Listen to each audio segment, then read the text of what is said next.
কুরবানি করা হযরত ইব্রাহিম আলাইসাল্লামের সুন্নত। আর কুরবানি করা অনেক বড় সওয়াবের কাজ। আমাদের প্রিয় নবী হুজুরে পুর নূর সাল্লাল্লাহু তাআলা আলাইহি ওয়াসাল্লাম ইরশাদ করেন, কুরবানি দাতার কুরবানির পশুর প্রতিটি লোমের পরিবর্তে একটি করে নেকি অর্জিত হয়।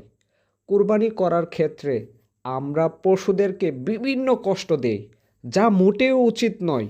কেননা ইসলাম আমাদের পশুদের সাথেও উত্তম আচরণ করার হুকুম দিয়েছে। আমিরুল মুমিনিন হযরত সাইয়্যিদুনা ওমর ফারুকে আজম রাদিয়াল্লাহু আনহু এক ব্যক্তিকে দেখলেন যে ছাগলকে জবে করার জন্য পা ধরে হেঁচড়ে নিয়ে যাচ্ছে। অতঃপর তিনি রাদিয়াল্লাহু তাআলা আনহু বললেন, তোমার অকল্যাণ হোক, এটিকে জবে করার জন্য ভালোভাবে নিয়ে যাও।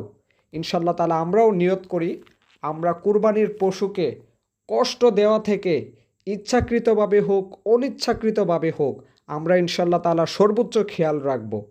কেননা একবার এক সাহাবী রাদিয়াল্লাহু তাআলা আনহু আমাদের প্রিয় আকা মক্কি মাদানী মুস্তফা হুজুরে পুর নূর সাল্লাল্লাহু তাআলা আলাইহি ওয়াসাল্লামের খেদমতে আরজ করলেন, ইয়া রাসূলুল্লাহ সাল্লাল্লাহু তাআলা আলাইহি ওয়াসাল্লাম, ছাগলকে জবে করার সময় আমার খুবই মায়া হয়।